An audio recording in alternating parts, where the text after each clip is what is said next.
ভাইজান বাড়িতে আছেন?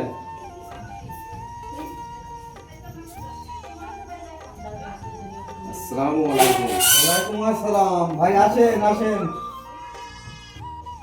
বসেন ভাই সাহেব বসেন। আল্লাহ যদি রাজি থাকে অল্প দিনেই আমরা একে অপরের বিয়ে হয়ে যাব। সবই আল্লাহর ইচ্ছা।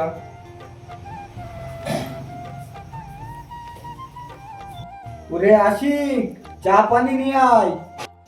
চায়ে একটু চিনি কম দিস, আজকাল আবার সবারই সুগার, তাছাড়া চিনির দামও বেশি। ঠিক আছে চাচা, আমি চা পানি নিয়ে আসছি। ভাই সাহেব, আপনার ছেলেকে ডাকুন, আগে ছেলেটা দেখি।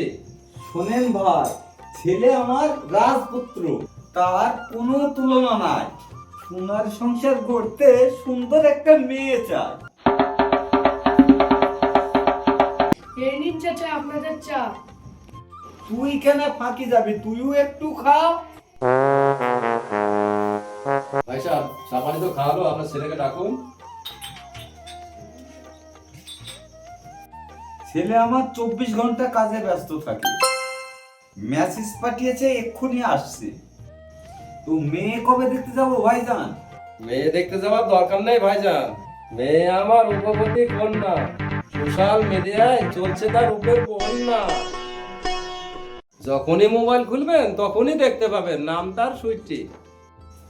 আব্বা, ও আব্বা, আমাকে দেখতে হবু সবি চলে এসেছে। আয় বাবা আয়, পায়ে ধুনো দে।